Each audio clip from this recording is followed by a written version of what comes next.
Chocolate दे के they are using the kids.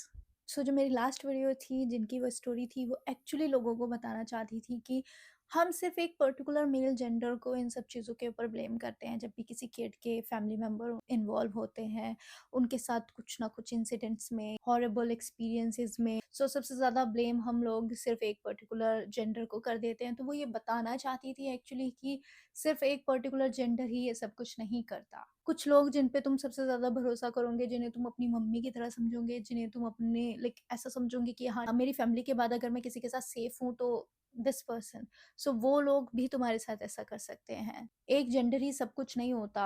जिन्हें तुम अपनी मम्मी की तरह मानते हो, वो भी तुम्हें कुछ ऐसा ट्रॉमा दे जाते हैं जो लाइफ भर तुम्हें हॉन्ट करता है और तुम्हें समझ में नहीं आता तुम्हारे साथ ही क्यों हुआ, लाइक क्या पर्पस था उसका। सो ये जो पर्टिकुलर स्टोरी है, ये भी रिलेटेड है किड्स से।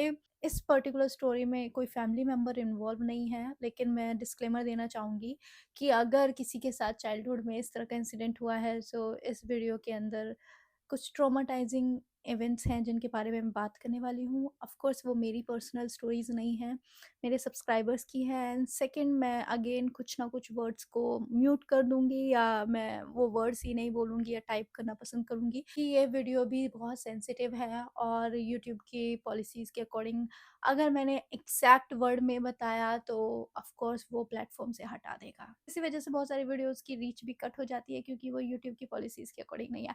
You know the funny part is, मैंने एक वीडियो पोस्ट की थी जिसमें मैंने अपने स्वेटर को डीआईवाई किया था, like this sweater. So I know वो स्वेटर में जो दो जो चेरीज है, वो ऑरेंज कलर की जो चेरीज है वो बहुत ही वियर्ड दिख रही थी। तो मुझे पहले ही लग रहा था कि कुछ ना कुछ तो अगर मेरे मन में जो आ रहा है वो मैंने बोला तो डिमोनेटाइज हो जाएगा। उस वीडियो को यूट्यूब ने लिमिटेड कर दिया। उस वीडियो की रीच लिमिटेड है क्योंकि उनके अकॉर्डिंग वो उनकी पॉलिसीज के खिलाफ है। मैंने इस चीज के लिए उनके ऊपर रिव्यू भी डाला कि डीआईवाई कर रही हो यार, स्वेटर, इसमें तो कुछ है भी नहीं। और मुझे जो रिजल्ट मिला वो यही है कि नहीं, हमने रिव्यू किया, हमारे रिव्यू के अकॉर्डिंग तुम डीआईवाई जो स्वेटर कर रहे हो उसमें कुछ ऐसा है जो कि उनकी पॉलिसीज के खिलाफ है। आई मीन, मुझे नहीं लगा था कि एक डीआईवाई स्वेटर यूट्यूब की पॉलिसीज के खिलाफ जा सकता है। You know what I mean. So इस वीडियो के अंदर मैं बहुत सारी चीजें म्यूट और कुछ सर्टन वर्ड यूज करूंगी। So let's start this video. Hi, I watch your recent video and I want to share experience with you. मेरा पर्सनल एक्सपीरियंस नहीं है, बट मैं भी उनमें से एक हो सकती थी। And you can say that I just got lucky. बहुत पहले की बात है, मैं किराए पे रहती थी। सो जो मेरे मकान मालिक की लड़की थी और मैं थी, हम दोनों काफ़ी अच्छे दोस्त बन गए थे और हम दोनों ना एक दूसरे के साथ बहुत टाइम स्पेंड करते थे और हम दोनों ने अपना एक पर्टिकुलर लाइक प्लेस सर्च किया हुआ था जहाँ पे हमें टाइम स्पेंड करना बहुत ज़्यादा पसंद था। वो एक पर्टिकुलर एक अबेंडेंड बिल्डिंग थी एंड हम वहाँ पे जा जाके घंटों घंटों बैठ के बात करते थे और वापस आ जाते थे। तो वो हमारा एक पर्सनल स्पेस बन गया था, वो अबेंडेंड बिल्डिंग। और वहीं अबेंडेंड बिल्डिंग के सामने ना एक और घर था और उस घर में कुछ लाइक यंग बॉयज वगैरह रहते थे, रेंट पे ही रहते थे वो भी।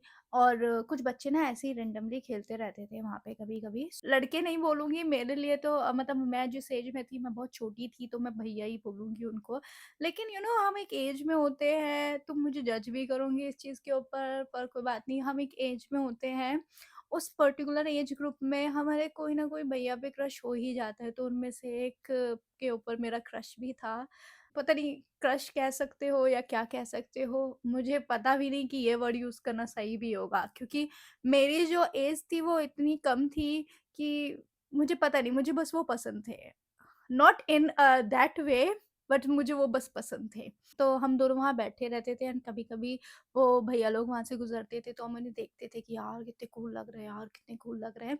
एंड ऐसे ही ही, हा करते रहते थे हम दोनों और फिर वापस घर चले जाते थे। सो वहाँ पे बच्चे खेलते रहते थे जैसे कि मैंने पहले बताया। तो एक दिन वो बच्चे आते हैं और उनमें से कुछ बच्चे ना अजीब-सा बिहेव कर रहे थे। 3-4 बच्चे खेल रहे थे एंड फिर उसके बाद मैं उन बच्चों के पास गई।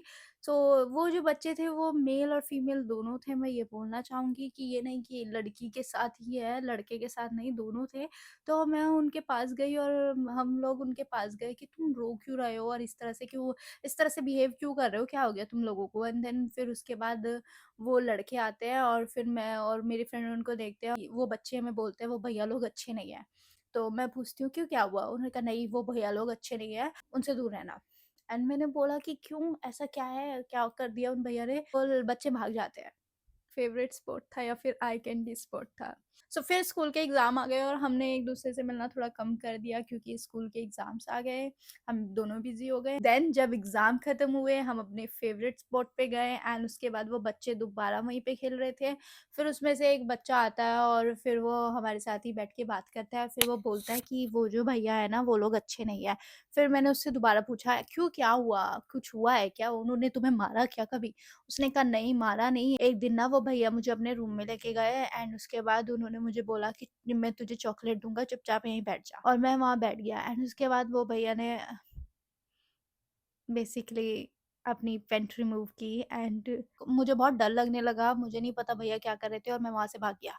अगर किसी को ऐसा लगता है कि अगर कोई ऐसा करता है तो उसमें वो किसी को हर्ट नहीं कर रहा, कुछ अब्यूज़ नहीं कर रहा, कुछ ऐसी सिचुएशन नहीं है, तो ये भी एक हरैसमेंट सिचुएशन में ही आता है।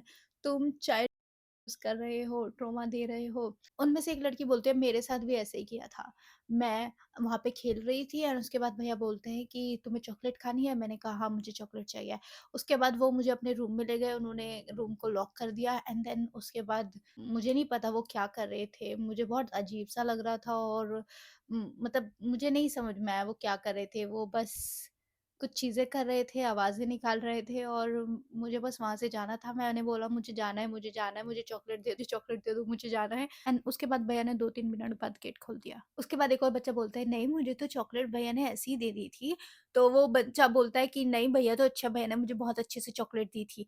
एंड देन उसके बाद वो बच्चा बोलता है कि, "हाँ, एक दिन मैं भी खेल रहा था और उन्होंने मुझे बोला तुझे चॉकलेट चाहिए?" मैंने कहा, "हाँ, मुझे चॉकलेट चाहिए।" तो वो मुझे अपने रूम में ले गए। भैया ने मुझे बोला, "आके मेरे पास बैठ जाओ।" एंड मैं बस भैया के पास बैठ गया एंड उसके बाद भैया ने मुझे चॉकलेट दी और जाने दिया। मैं और मेरे फ्रेंड छोटे थे तो हमें खुद नहीं पता कि वो बच्चे हमें क्या बता रहे थे। बस थोड़ा बहुत सुन-सुन के हमें हँसी भी आ रही थी कि ही बट हमें नहीं पता था कि वो एक्चुअली इतना सीरियस चीज़ें बता रहे हैं। हम बस सोच रहे थे कि सच में ऐसा हुआ? ऐसा किया उन्होंने? अच्छा ऐसे मतलब पेंट रिमूव की और फिर क्या? और अब अगर मैं सोचती हूँ तो मुझे ऐसा लगता है कि मतलब वो कर क्या रहे थे उन बच्चों के साथ? वो बच्चों को बेसिकली उनके साथ कुछ नहीं कर रहे थे, लेकिन उनके साथ जो कर रहे थे वो भी ट्रॉमाटाइज़िंग ही था। उन बच्चों को पता भी नहीं उनके साथ क्या हो रहा है। उन बच्चों को बस ऐसा लग रहा है कि भैया पता नहीं क्यों हमें ऐसे 2-3 मिनट तक गेट के बंद करके अपने कमरे के अंदर बिठा के रखे हुए हैं और फिर हमें चॉकलेट दे देते हैं और हम चले जाते हैं। उस टाइम पे मैं और मेरे फ्रेंड भी बस लाइक हँस के और निकल गए। अभी जब मैंने आपकी वीडियो देखी उसके बाद मुझे ये चीज़ याद आई और उसके बाद मुझे लगा कि वो एक्चुअली उन बच्चों को यूज़ कर रहे थे for satisfying himself. Of course उनमें से मैं किसी को पर्सनली नहीं जानती, उस टाइम पे मैं रेंट पे रहती थी तो मुझे पता भी नहीं वो कौन थे और वो बच्चे भी कोई अच्छी फैमिली से नहीं थे। वो बच्चे बस ऐसे ही जो झुग्गी वाले बच्चे होते हैं वो बच्चे थे एंड उन्होंने जो चीज़ हमें बताई उस टाइम पे हमने भी ऐसे ही हँस-हँस के टाल दी, लेकिन अब लगता है कि कितना सीरियस था। ऐसा नहीं है हमने उस स्पॉट पे मिलना छोड़ दिया, एक्चुअली उसके बाद मेरा घर चेंज हो गया और मैं वहाँ से चली गई तो हम दोनों का मिलना बहुत कम हो गया। Thank you so much for reading my story. मैं इस टाइम पे बता नहीं सकती कि मतलब मुझे कितना गुस्सा आ रहा है।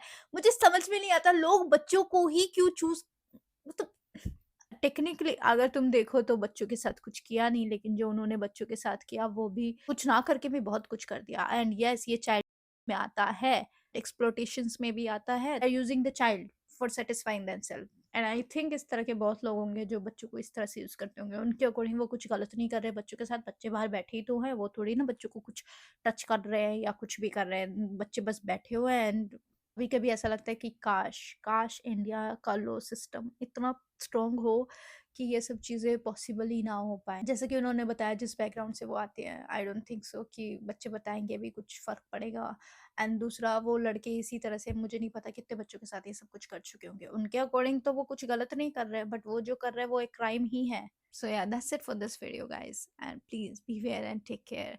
आई मीन कितने लोगों से बचोगे? कोई फैमिली पर्सन, कोई चॉकलेट दे के।